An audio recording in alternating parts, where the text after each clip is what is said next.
Mesdames, Messieurs, permettez-moi de vous souhaiter très chaleureusement la bienvenue à cette rentrée exceptionnelle de l'Université Saint-Louis. À l'entame de l'année académique 2020-2021, je souhaite exprimer mes plus chaleureux remerciements à mes collègues Hugues Dumont et Sébastien Van Drogenbroek qui quittent leurs fonctions, exercées tantôt en qualité de vice-recteur recherche, tantôt en qualité de vice-recteur à l'enseignement. Je voudrais associer à ces remerciements la directrice administrative Anne-Michèle Lepers qui nous quittera à la fin du mois de septembre. Vous l'avez compris, l'année académique 2019-2020 a bien entendu été exceptionnelle en raison de la survenance du crise du Covid. Je tiens ici à exprimer mes plus chaleureux remerciements à l'égard de tous les collaborateurs de l'université, des enseignants au personnel administratif, et bien entendu que je n'oublie pas les étudiants, j'y reviendrai dans un instant. Tous ont consenti un investissement maximal afin que l'université puisse continuer à fonctionner dans des conditions raisonnables. L'année s'est achevée de manière tout à fait acceptable au bénéfice de nos étudiants et nous sommes aujourd'hui au taquet pour démarrer une année académique 2020-2021 dans les meilleures conditions, bien entendu en respectant les mesures et les précautions qui s'imposent. C'est évidemment un grand plaisir pour l'université de pouvoir accueillir ses étudiants en présentiel sur le site dès la rentrée académique 2020-2021. Toujours plus nombreux, nos étudiants sont désireux d'avoir des activités d'enseignement en présentiel et l'université a déployé des moyens importants pour répondre à cette attente. De l'équipement de nos auditoires à la recherche d'espaces complémentaires pour les activités d'enseignement, en passant par l'extrême disponibilité de plusieurs enseignants qui n'ont pas hésité à accepter de dédoubler leurs cours. Je les en remercie très chaleureusement.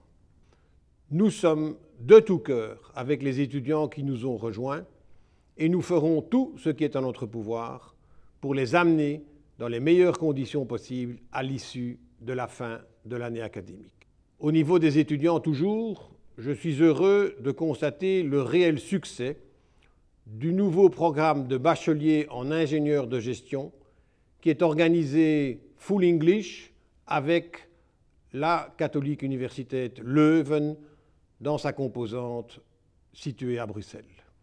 Il s'agit là d'un projet ambitieux que nos équipes ont mené à bien et je les en félicite. L'université se doit évidemment d'être particulièrement attentive à la précarité rencontrée par un certain nombre de ses étudiants.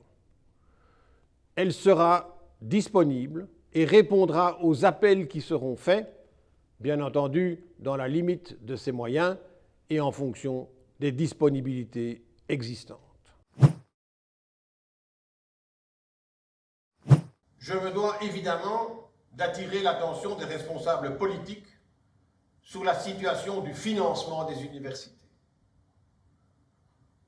Depuis de nombreuses années, tous les recteurs ont eu l'occasion de s'exprimer à propos du définancement de l'enseignement universitaire.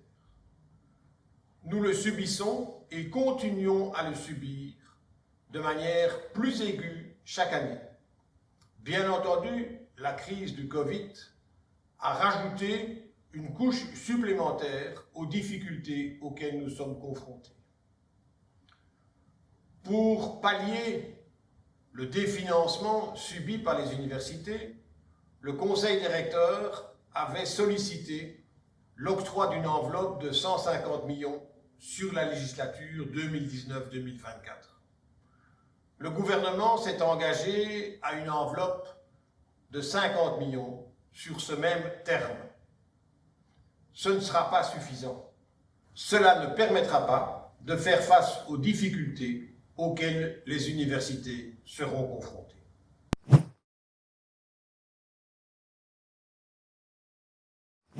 L'année académique 2020-2021 sera aussi la première année de déploiement du plan stratégique adopté par le Conseil de direction au mois de juin dernier.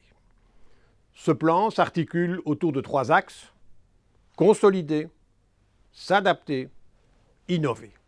Consolider parce que l'Université Saint-Louis-Bruxelles a fait ses preuves, tant en termes d'excellence qu'en termes d'inclusivité. Mais il va falloir être encore meilleur sur ces 2 terrains-là. S'adapter parce que l'université a grandi au fil des années en termes de nombre d'étudiants, en termes de nombre de membres du personnel. Il va donc falloir effectivement adapter la gouvernance et le fonctionnement de l'université. Et enfin, innover, pas seulement sur le terrain technologique, les mois écoulés nous ont soumis à suffisamment rude épreuve, mais l'innovation devra porter au niveau de nos thématiques de recherche, au niveau de nos modalités de recherche, au niveau du développement durable de l'université. Il y a là un certain nombre de challenges à rencontrer. Pour la mise en œuvre de ce plan stratégique, l'université devra pouvoir compter sur la collaboration de toutes ses composantes: enseignants, chercheurs, membres du personnel administratif et étudiants. Rien ne pourra se faire sans l'implication de tout un chacun et de toute une chacune. Pour conclure, je souhaite déclarer ouverte l'année académique 2020-2021. Bonne année à toutes et à tous.